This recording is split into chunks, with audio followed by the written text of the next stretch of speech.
Olá, pessoal. É um prazer receber todos aqui em mais esse encontro da Coluna da Hora. E a gente, antes de começar, claro, faz aquela lembrança de sempre. Acione a sinetinha de notificações, se inscreva aqui no canal, deixe like, deixe dislike se for o caso, faça comentários. Isso é muito importante para a gente fazer o canal crescer. Olha, e hoje nós temos um grande orgulho de contar com a presença, a participação de um dos nomes mais importantes, mais destacados na política local. Chama-se Acrísio Sena, deputado. Ele é integrante da Assembleia Legislativa do Ceará. Ele também coordena comissões importantes, como do meio ambiente, ele atua em questões relacionadas a gênero, ele atua em questões relacionadas a consumidor. É um deputado que tem uma participação muito ativa em todos os níveis parlamentares. E a gente agradece aqui, antes de tudo, a presença de Acrísio, claro. Acrísio, por favor, está contigo a bola. Um forte abraço para todos os que nos acompanham aí do programa Coluna da Hora. Um prazer estar com um amigo, jornalista conceituado, Roberto Maciel. Muito prazer também, Eveline Frota, com a sua cafeteira bolchevique, que eu estou vendo aqui. E um abraço para o pessoal da técnica e o nosso querido André Reis. Então, o time está completo e os internautas, todo o pessoal que nos acompanha também pelas redes sociais e pela internet. Então, um forte abraço e uma honra estar aqui com vocês. Espero que a gente possa contribuir com o debate que vocês vão suscitar nesta manhã. Beleza. Acrísio, já iniciando aqui por um assunto, como você citou, a internet, os internautas, tem um assunto que está com discussão muito intensa, que é a questão dos crimes cibernéticos. Você é autor de um projeto que cria uma delegacia de crimes cibernéticos no Ceará. O Ceará parece que dá, então, um passo muito importante no sentido de evitar muitos delitos que tenham acontecido, ou de pelo menos prevenir, ou de pelo menos indicar punição, ou pelo menos investigação para esse tipo de atitude. A gente gostaria que você falasse um pouco mais como é que surgiu essa ideia e o que é que está faltando ainda para se concretizar. O governador já sancionou, tem uns passos bem dados aí já nesse sentido. Na verdade, esse debate sobre a questão dos crimes virtuais, ele é um debate mundial, da gente... Há toda uma luta por dentro dessa discussão da delegacia, já toda uma legislação que o Brasil ainda é muito frágil com relação à proteção aos dados. Hoje você oferece na portaria de um prédio, oferece no supermercado, numa farmácia, seus dados de forma gratuita, né? E às vezes você não sabe por que muitas vezes é perturbado por telefonemas, por mensagens, é porque o cidadão brasileiro, diferente dos cidadãos do resto do mundo, oferta os seus dados livremente. Então, já começa a se criar um debate sobre a proteção dos dados. E, entrando nesse debate sobre a delegacia, ele não é novo, é um debate que não foi iniciado por mim, eu gosto muito de fazer justiça com quem iniciou. Esse debate teve o Eli Aguiar, que iniciou esse debate, depois passou pelo... O Leonardo Araújo apresentou um projeto de indicação em 2014, um projeto muito bem elaborado. Depois o Renato Rosendo levantou, mas eu tive a oportunidade que nenhum fez. Eu fiz uma audiência pública na Assembleia, chamei peritos, chamei os especialistas da Polícia Civil e da Polícia Federal para a gente dar o alicerce dessa delegacia de combate aos crimes cibernéticos, né? A DRCC. O nome dela é essa, Delegacia de Repressão... Você mesmo passou por dificuldade em relação... Eu tive os dados clonados do WhatsApp e o pessoal não mandou para você não, né, Roberto? Pedindo dinheiro emprestado, né? E eu, por coincidência, eu estava... Esse é um problema. Esse é um problema. Um dos. Eu estava com o Nelson Martins, o Nelson, que é isso aqui? Tu tá liso me pedindo dinheiro aqui? Eu disse, eu mesmo não, como é que eu de frente para ele, eu disse, vixe, clonaram meus atos. E saí pedindo dinheiro a Deus e o mundo. eu não tenho muito essa tradição de pedir dinheiro a ninguém, né? Então, assim, o pessoal já desconfiava, né? Não gosto muito. Se fosse assim, papai, me arranja dinheiro aí para gente tomar uma cerveja, aí o pessoal disse, rapaz, isso é verdadeiro. Mas pedir dinheiro porque o cara disse, né? Ele errou na No estratégia. Raimundo dos Queijos, né? Lá no seu Raimundo dos Queijos, né? Então, na Embaixada da Cachaça, lá No também, Altino. que é muito bom, né? Aí, assim, esse projeto, nós fizemos uma audiência pública em 2019, e desse projeto nós fizemos uma minuta construída com o delegado-geral Marcos Ratacazzo. Tivemos audiência com ele, com o Elcio Batista, chefe da Casa Civil, até o ponto de ter uma oportunidade de conversar com o governador, da gente apresentar essa proposta da criação da Delegacia de Repressão aos Crimes Cibernéticos, a DRCC, o nome dela é essa. O governador mandou a proposta da criação da delegacia, porém não foi completa, porque, por se tratar do decreto da pandemia e também da eleição, não podia criar cargos, né? Então, mas ela vai ser uma delegacia totalmente virtual, funcionando nas dependências da Superintendência da Polícia Civil, né? Lá na Delegacia Geral, e ela terá como finalidade de enfrentar, por exemplo, só para vocês terem ideia, o cara que clonou o meu WhatsApp era do Rio Grande do Norte, tá certo? E nós conseguimos localizar um perito, o Marcos, que é um perito que deu grande contribuição para a formatação da delegacia. Então, a delegacia oficialmente está criada, mas ela precisa, após as eleições e no ano que vem, a gente estruturar com a criação dos cargos inerentes a ter uma delegacia, mas é totalmente virtual. Terá funções como essa, né, de enfrentar os bandidos, porque a clonagem de dados pode ser até internacional, não se dá só no âmbito nacional, local nem nacional, então é internacional. Então, uma delegacia hiper necessária, que trabalha com inteligência, para enfrentar essa história do furto dos dados, para enfrentar uma outra coisa que é muito comum na internet, a exposição de mulheres e crianças, fotos indevidas, né, que nós temos, isso de maneira farta, e também para trabalhar essa questão dos dados, como eu falei, da exposição, e também do trabalho na internet, da história dos bullying, né, dessas famosas aí, esse trabalho de chantagem que se é feita muito através das redes e da internet. Então, a delegacia é importantíssima e se integra a esse sistema, né, também em nível nordestino, né, porque há um sistema de inteligência trabalhando numa articulação de todos os governadores do Nordeste. Agora você falou aqui uma coisa importante, que é essa questão da articulação, né? Quando isso acontece, a gente acaba sendo primeiro vítima, depois é que a gente vai tomar uma atitude. E isso é bem típico de uma casa legislativa. Tem que ver o que é que está acontecendo para regulamentar, né? A minha pergunta é, a gente está tendo a velocidade que as coisas, igual a das coisas que têm acontecido, para regulamentar, para, enfim, para organizar e até para punir? Não, é porque é uma proposta absolutamente nova. Nós estamos praticamente, para regulamentar, nós teríamos que criar os cargos de especialistas, de peritos, de delegados especialistas, e isso não é possível por conta do decreto presidencial, por conta da pandemia, dessa história de criação de cargos, de alterações da máquina estatal, né? Então tem isso.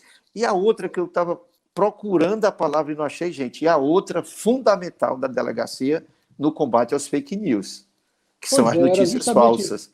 Essa que era o terceiro tripé que eu estava procurando achar aqui e não achei oxigênio e chegou agora. Os fake news. Cris, e a gente tem, nesse momento agora, uma temporada, vamos dizer assim, de fake news, porque, claro, coincide com o período pré-eleitoral. Então, a gente tem esse surgimento, esse cultivo, vamos dizer assim, de fake news, bastante intenso e bastante perigoso. Isso é altamente perigoso, porque alcança a democracia, e a democracia, você falou de fôlego, de oxigênio, é oxigênio das sociedades modernas, né? Como é que a gente está convivendo? Eu te pergunto isso como político, eu sei que você, de vez em quando, é alcançado, é atacado por notícias falsas. Como é que dá para conviver com isso aí? Olha, Aliás, não é nem questão de dar para conviver, né? Como é que enfrenta, né, isso, né? Como é que enfrenta? Na verdade, existe uma articulação nacional de uma CPI, vocês estão acompanhando, no âmbito de uma CPI mista, né? Uma CPMI, e que mostrou que, inclusive, por dentro do que eles chamaram de gabinete do ódio, né, existem ramificações em todos os estados e uma ramificação muito forte também no Ceará. Com base nisso, antes disso, nós já tínhamos protocolado a Comissão Parlamentar de Inquérito, uma CPI no Estado, que foi articulado por mais de 18 deputados assinados, subscritos, eu também junto com isso, para a gente poder analisar, aproveitando o desfecho dessa CPI nacional, nós preferimos esperar, porque tem esse desfecho da CPI nacional para a gente esperar, e também passar o período eleitoral para não ser contaminado pelo debate eleitoral, embora que nesse período eleitoral, onde nós vamos mais presenciar a questão das fake news. Mas a Delegacia Federal e a Delegacia da Polícia Civil já tem formação e tem estrutura suficiente para enfrentar esse debate das fake news. Eu acho que esse era um grande acordo que poderia ser firmado pelo TRE com todos os candidatos a prefeitos de Fortaleza. Vamos aqui, galera. Todo mundo assina a responsabilidade de não ter CPI. Aliás, é uma boa ideia que eu posso até provocar para não ter CPI, não, para não ter fake news. A gente pode até provocar o Ministério Público de estar dentro desse TAC que eles estão ajustando entre as atividades de rua, ter também uma cláusula voltada do compromisso das estratégias de marketing de mídias digitais não conter fake news, né? Porque às vezes você não bota oficialmente, mas na paralela às vezes isso acontece, né? E eu creio que se a gente pactuar isso, nós faríamos uma campanha limpa. Antigamente uma campanha limpa era uma campanha sem carro de som e sem pintura de muro, que eu fiz esse debate na Câmara quando eu fui vereador. Fiz toda uma campanha sem carro de som. Isso. E agora a campanha limpa é sem fake news. A mudança, né? Os tempos, né? Os paradigmas, como mudaram. Eveline, dá licença, eu não quero fazer aqui nenhuma ilação, nem quero ser curioso demais, mas eu preciso fazer essa pergunta. O deputado Soldado Noélio e o deputado André Fernandes assinam esse requerimento? Estão entre esses 18 deputados que você falou aí? Só uma curiosidade. Respondendo à pergunta, não votaram na lei que é favorável a multar quem trabalhasse com fake news, eles não votaram favorável, e nem muito menos subscreveram a CPI das fake news. Eu deixei passar exatamente para mostrar que isso não tinha conotação política, partidária ou de perseguição por conta do processo eleitoral, né? Alguns achavam que isso era uma forma que nós estávamos encontrando para punir o líder das pesquisas, não sei o quê, tal, mas não tem nada a ver. Não assinaram, nem votaram favorável à multa de quem fizesse fake news e nem muito menos subscreveram também a CPI. Agora, deputado, é uma coisa legal da gente entrar, né? Um ponto legal da gente entrar. Eu lembro quando eu fazia a cobertura das casas legislativas, às vezes o debate lá no plenário era muito, né, quente, mas depois ficava tudo bem, aí tinha lá a hora de se encontrar no cafezinho, por isso que eu brinco aqui com o meu cafezinho aqui também, porque no final fica tudo bem. Mas hoje, com essa situação, na verdade, desde 2018, essa convivência dessas polaridades, isso tem se mantido, tem sido algo mais tranquilo, ou o debate se estende para fora dali?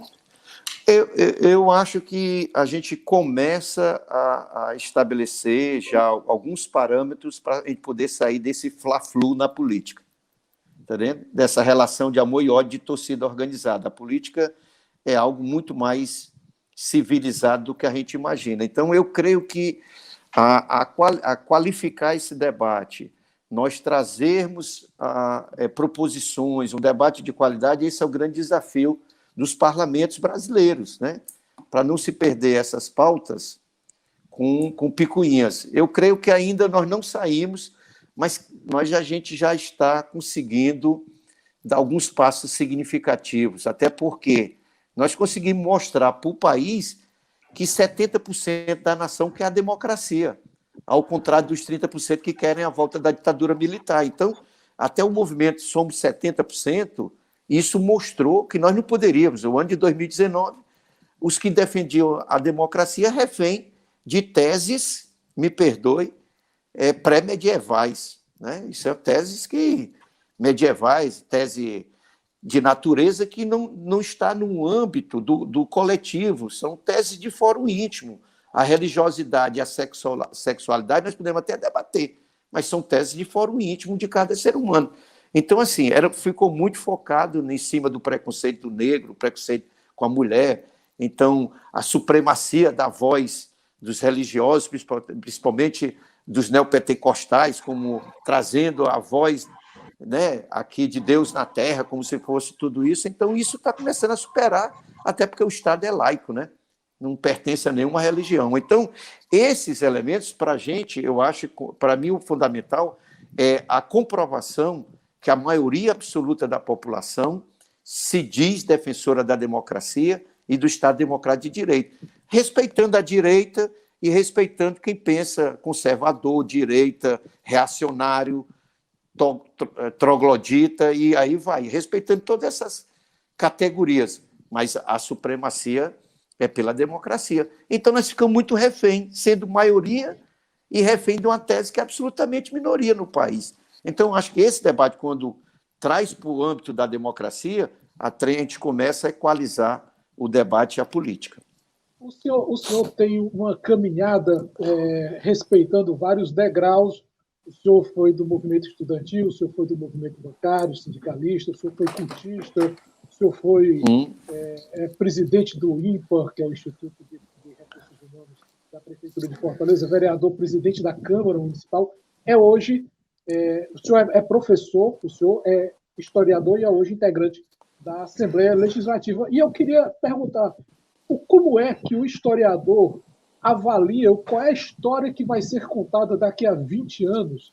Como é que avalia todo esse percurso que a nossa política, além de um protagonista da política, o senhor também é um observador, é alguém que conta essa história. Como é que vai ser contada essa história? Eu vejo que, para quem conhece um pouco da história do Brasil, esse país ele tem uma conotação diferente. Os processos de colonização, se você pega as 13 colônias que se lançaram da Inglaterra para fundar o embrião dos Estados Unidos, é diferente dos depredadores chamados de colonizadores que vieram para cá. O que não havia, que não prestava no resto da Europa, veio para cá para depredar, para poder fazer. Então, o país foi formado muito nessa linha. Se você pegar a história, os heróis para nós são os bandidos e os bandidos são os nossos heróis. Aí você vai pegar, a história é contada desse jeito. Então, nós teríamos que, aos poucos, está sendo recontada essa história, resgatar quem foi Zumbi, resgatar quem foi Luiz Carlos Prestes, resgatar quem foi Lamarca, resgatar uma série de líderes, de Antônio Conselheiro, que para a história era como se fosse um conjunto de bandidos.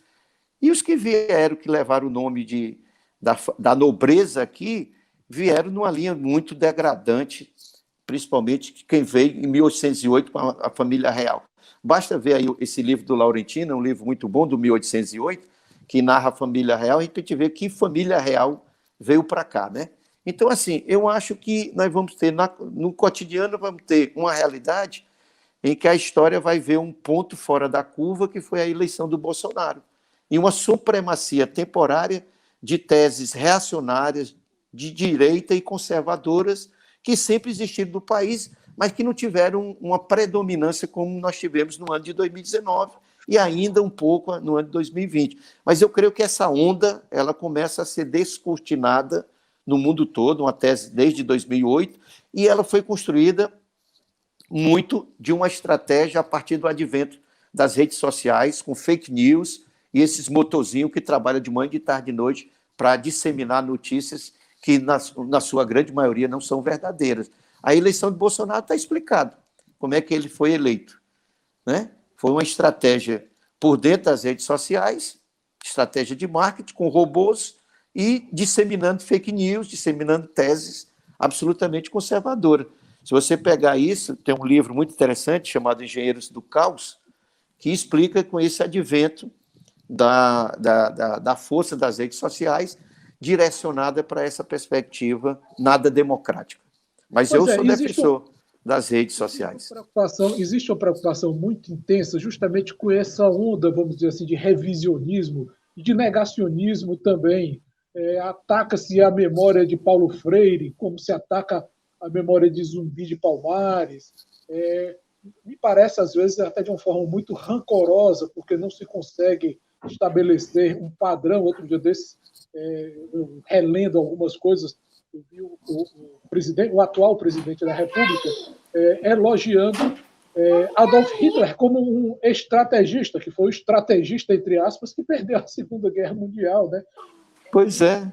Como é que o senhor vê como historiador e como político também, como é que o senhor vê esse tipo de postura, esse tipo de comportamento e a lesão que isso pode causar? Por exemplo, aqui, focar na figura de Paulo Freire. A lesão que isso pode causar à verdade, causar ao desenvolvimento, de se atacar propostas, projetos que são projetos propositivos, projetos educacionais. O senhor é professor também. Certo. Dentro desse processo, nós temos uma formação social histórica de uma elite inculta, tá certo? Isso tem um papel muito grande. Aqueles que detêm o poder econômico, que sonham e se desenvolvem a partir da Casa Grande e da Senzala. Muitos ainda sonham com a Casa Grande e com a Senzala, tá entendendo? Infelizmente, esse momento não dá. Mas eu digo que o país é um momento surreal entre você tentar atacar a figura de Paulo Freire, uma das figuras mais respeitadas no mundo, né? Mais citadas em tese de mestrado e doutorado, com o seu trabalho de pedagogia que foi feito ímpar. Atacar Paulo Freire e enaltecer o Ustra, o Coronel Ustra, meu irmão, é o fim da humanidade mesmo. Eu diria que talvez o Fukuyama estivesse muito próximo ao fim da história, né? Da história. Então, para você ver, você ataca Freire, Paulo Freire, e enaltece o Coronel Ustra, né? É brincadeira. É um negócio surreal. Então, é isso que nós estamos vivendo.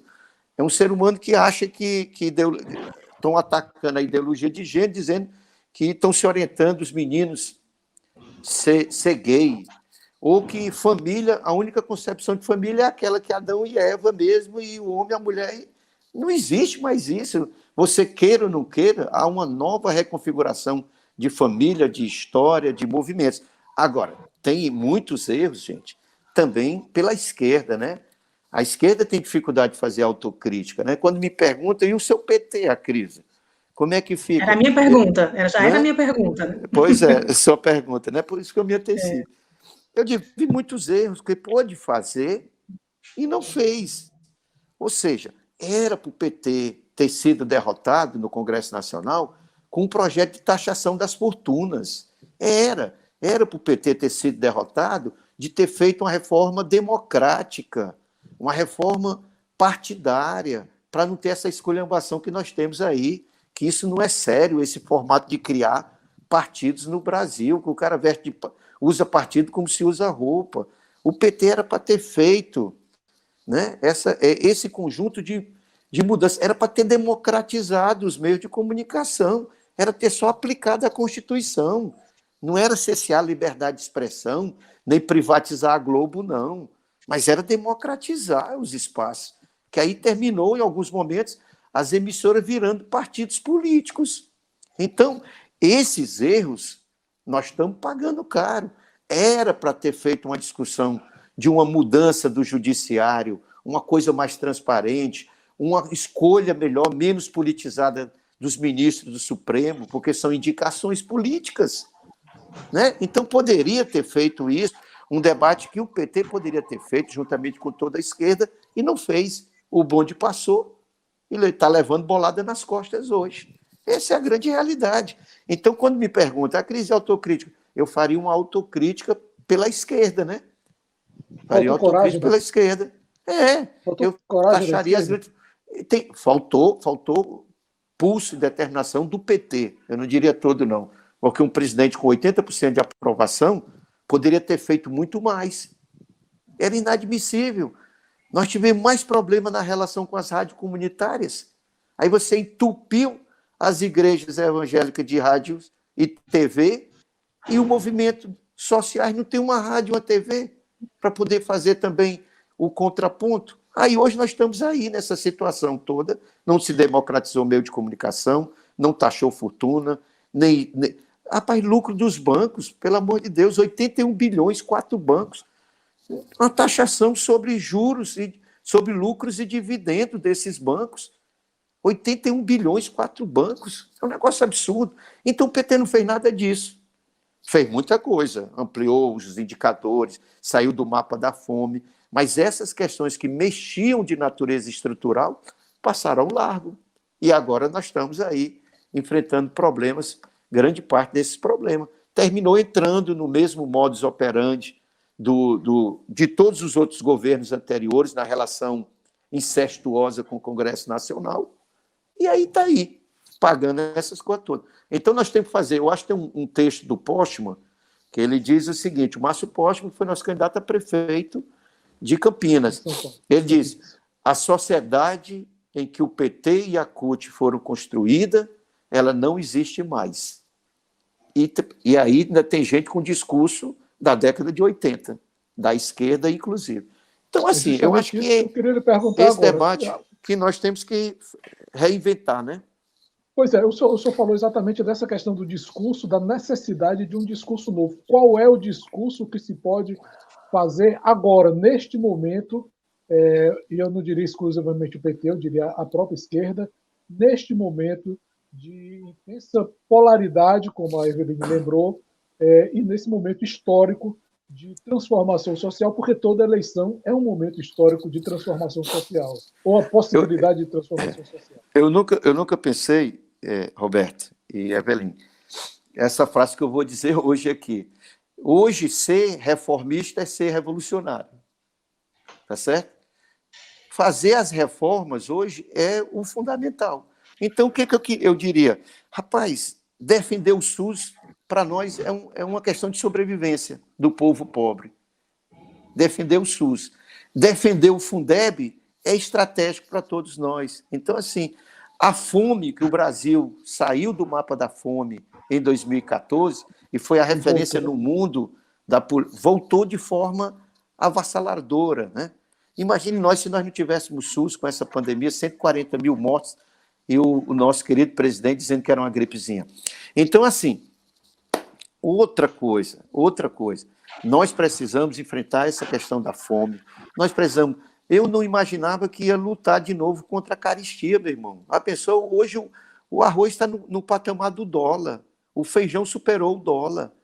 E, rapaz, não se admite um país do Brasil continental está com o preço do arroz e do feijão nas alturas, como nós estamos hoje. Então, nós temos que trazer, nós precisamos voltar de novo a apostar nas nossas empresas estratégicas, no mundo todo. As empresas estatais do ramo de petróleo, minério, né, aço, subsolo, dessa área, tudo é estatal, ninguém abre mão. Aqui nós queremos doar tudo. Doamos o Vale do Rio Doce, Siderúrgica Nacional, e assim aí quer acabar com a Petrobras, que é a maior experiência de prospecção de petróleo de alto mar do mundo. Então, é essa. Por que os olhares se voltam do mundo para o Brasil? Porque nós ainda temos uma reserva estatal. Nós ainda temos a Amazônia, a maior biodiversidade do mundo, com a maior reserva de água doce do mundo. Nós ainda temos a Petrobras, nós ainda temos a Caixa Econômica, o Banco do Nordeste, temos o Pantanal. Então, nós ainda temos isso, ainda temos essa reserva estatal que estão querendo acabar com tudo, né? A tese neoliberal é essa. Então, assim, eu acho, vamos pegar Fortaleza, gente, para a gente trabalhar aqui, para sair do mundo para Fortaleza. Uma cidade como Fortaleza, 2,5 milhões de pessoas, 2/3 dela ganha até 2 salários mínimos, gente. Tem 800 mil pessoas morando em área...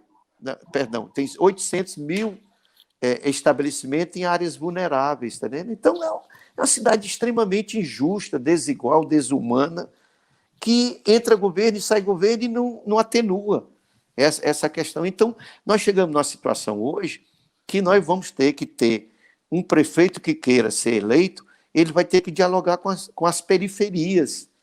Tem 300 mil jovens que nem estudam e nem trabalham, gente. Não é pouca coisa, não.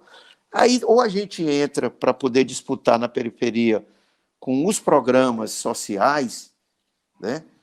Ou então nós vamos perdendo esse espaço para o crime organizado. Então, nós temos que enfrentar isso.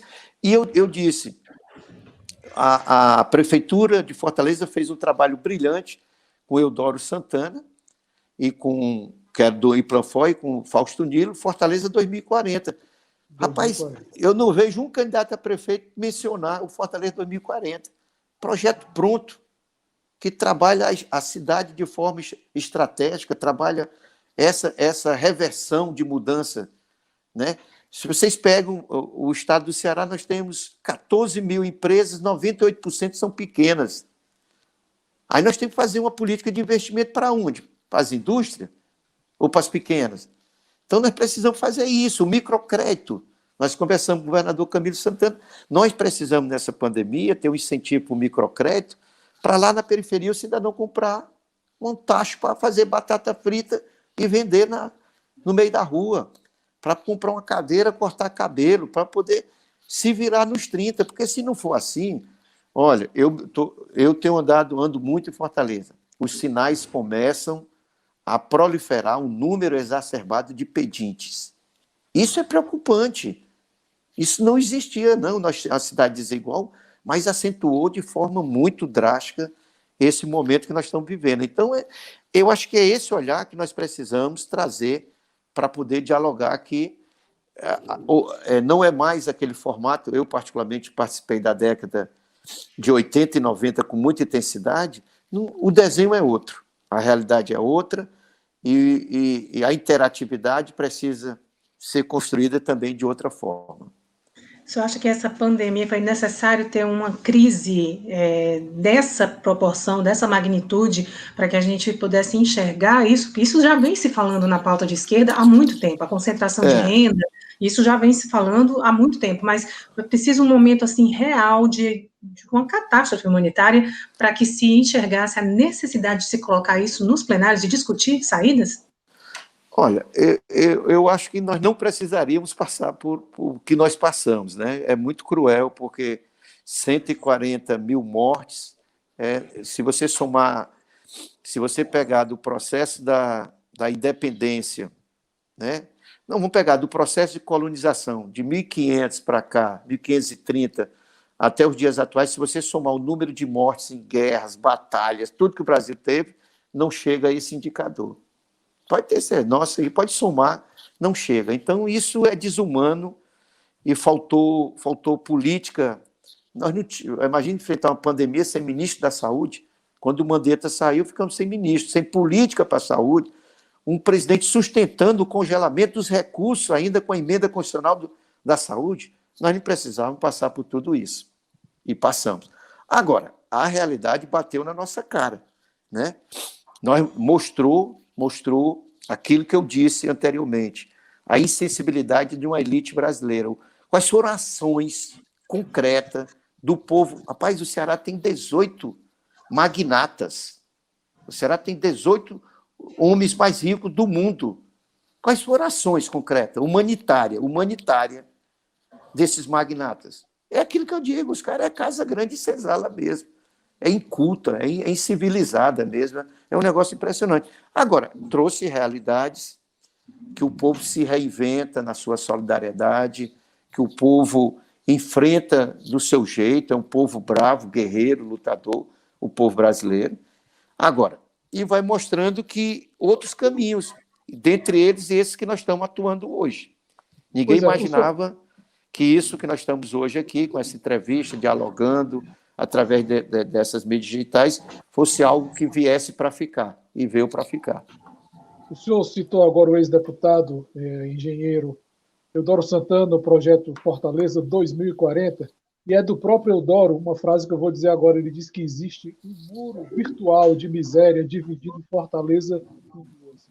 Como é que se pode fazer para derrubar esse muro, para desfazer esse muro? Fazer para desfazer, desconstruir esse muro. As políticas, se a gente pegar municipais, ela dificilmente a gente vai conseguir. Se não tiver algo em nível federal, aí teria que ser uma articulação maior com bancada federal e senadores, porque a nossa política estadual e municipal não vai atingir, para que a gente possa chegar a, de fato, trazer de quem ganha. A mudança fundamental seria na mudança da taxação do imposto de renda, rapaz. Quem paga imposto de renda somos nós quatro que estamos aqui. Porque você tem que pagar sobre renda, sobre dividendos, sobre fortuna. Aí você tem que ter a taxação disso. Aí nós pagamos sobre o produto. Aí é muito bom todo mundo pagar um valor agregado sobre o que é produzido. Então, está errado. Essa tabela tributária brasileira está absolutamente equivocada. Então, injusta. Então, para quem paga é classe média para baixo. Para cima, toda uma política de proteção dessa galera toda. Então, você vai em qualquer país do mundo, você vai na Europa, não é isso que nós temos aqui no Brasil. Aí o povo fica dizendo que paga imposto. Nós pagamos imposto demais, pagamos imposto. Não, paga de menos. Não tem imposto sobre lucros, não tem imposto sobre dividendos, não tem rendimentos. Então, assim, nós tem que ser algo em nível nacional, não dá. O que nós podemos fazer é atenuantes. O governo do Estado tem um fundo estadual de combate à pobreza, tem as políticas públicas, aí sim, políticas públicas de inclusão, que é o que nós podemos fazer no âmbito do Estado e do município, são políticas inclusivas, né? Valorizar o trabalhador, o povo mais pobre, com moradia, com saúde, com saneamento, é política inclusiva, impacta na renda, impacta na saúde, né? Ter linhas de crédito popular para a população, ter essa questão da habitação. Ainda tem mais de 100 mil famílias morando em áreas degradadas, nunca se precisa acabar com isso. Os lixões, que é preciso mudar esses patamares.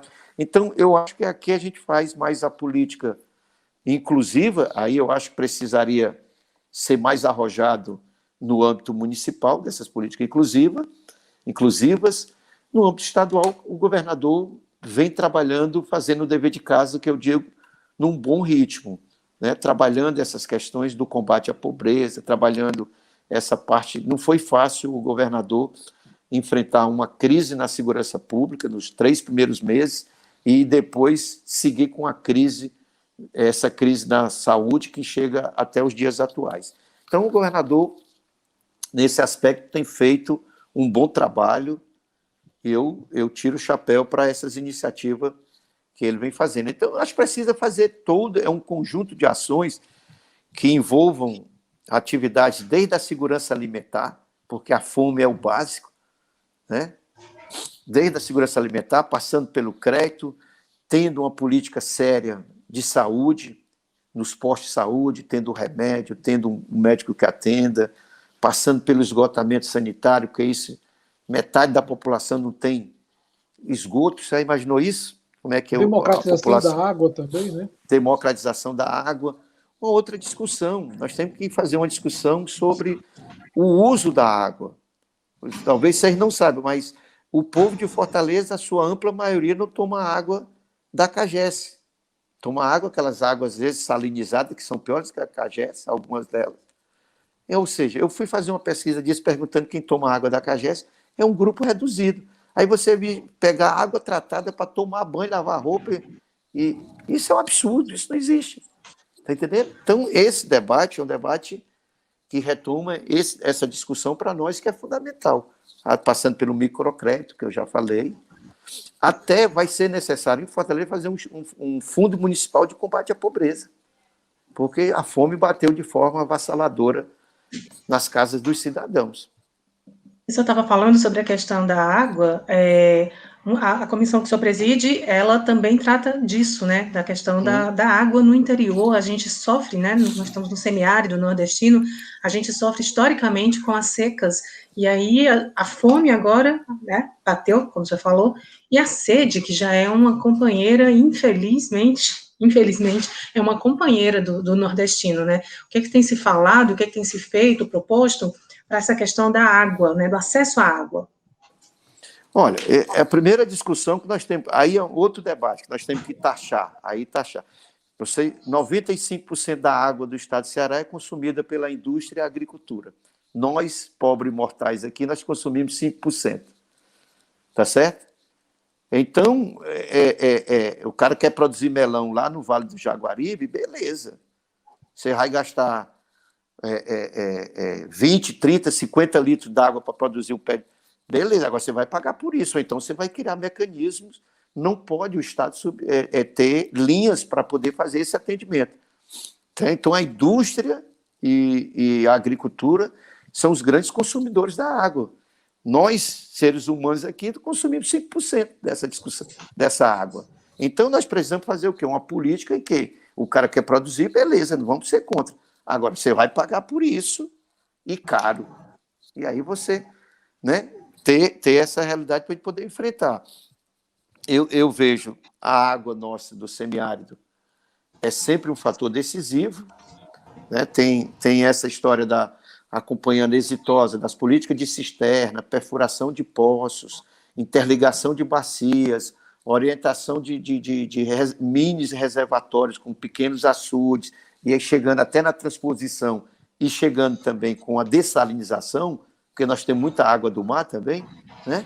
Então, nós podemos, com tecnologia e com as políticas tributárias certas, direcionadas, a gente pode resolver o problema hídrico. Como você pode ir lá em Israel, você vê como é que eles têm menos do que a gente e conseguem produzir mais e melhor do que a gente. Deputado, a gente gostaria muito de agradecer a sua presença, a sua participação. A gente sabe que o tempo tem sido escasso e que a gestão do tempo é estratégica, por isso a gente agradece o tempo que o senhor dedicou a gente aqui a essa nossa conversa, que foi extremamente propositiva, bem interessante, bem inteligente. E, mais uma vez, Coluna da Hora, é claro, pede aqui a participação de todos, pede que acione a sinetinha de notificações, que se inscreva no canal, que participe deixando like, deixando comentário. Isso é muito importante, até um feedback que você pode dar também, sendo opositor ou não às ideias que o deputado coloca, né? Claro. E já terminou? Está tão boa, né? Estava tão bom. Eu estava começando, agora eu pensei que a gente ia entrar agora nas eleições, rapaz. Aí já terminou. Aí. Quando a conversa é boa, né? É assim.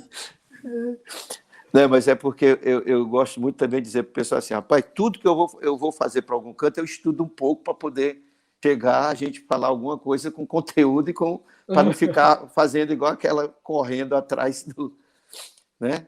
Ficar inventando, né? Então, eu vou lhe deixar aqui um pouquinho de saia justa. Eu sei que o senhor também é um participante muito atento. Não, o senhor é um participante muito atento dos movimentos culturais. É um deputado que tem uma pauta cultural muito intensa. O que é que o senhor tem ouvido de música cearense? O que é que a gente pode encerrar a nossa conversa hoje? Com o que a gente pode encerrar a nossa conversa hoje? Rapaz, eu acho assim que a música também ela fez uma conexão com o mundo também, né? Essa história da internet, ela trouxe ela traz uma coisa interessante, ela traz as culturas do mundo todo, as culturas dos países muito próximo da gente. Então ela favoreceu esse leque, essa coisa ampla.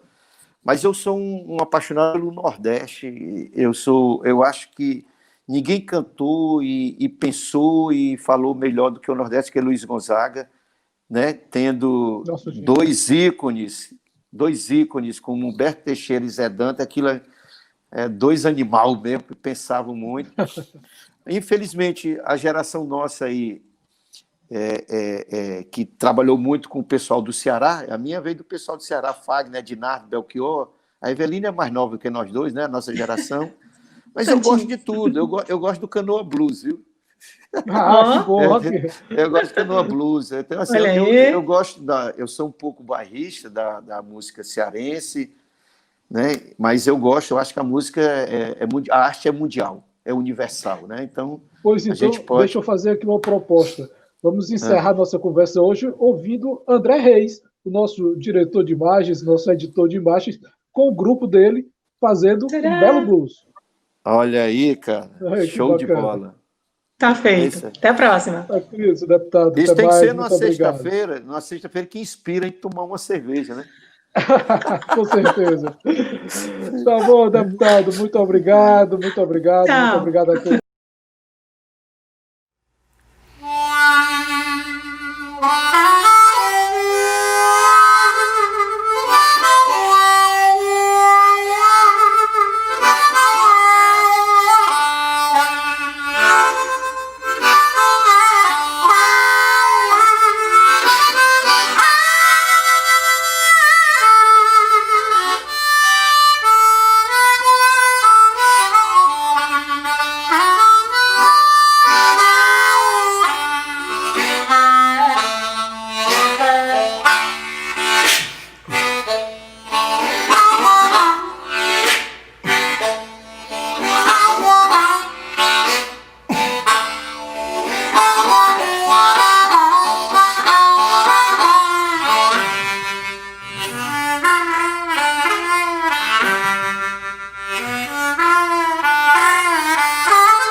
Aí, bem rapidinho, eu fui para Canidé, aí dei uma parada lá em Caridade. Eu e uma turma de 3 assessores, aí tinha uns ovos cozidos, né? Viu, Roberto? Aqueles coloridos, aí bom pra caramba. A gente comeu, aí 10 ovos. Eu disse, quanto é que é, minha senhora? Ela disse, R$100. Eu disse, ixi, diabo, é isso que ovo. Eu disse, minha cá, minha senhora, é difícil galinha aqui? Ela disse, não, galinha é fácil, é difícil é deputado, viu? Nossa. Show. Muito bom. É difícil é deputado.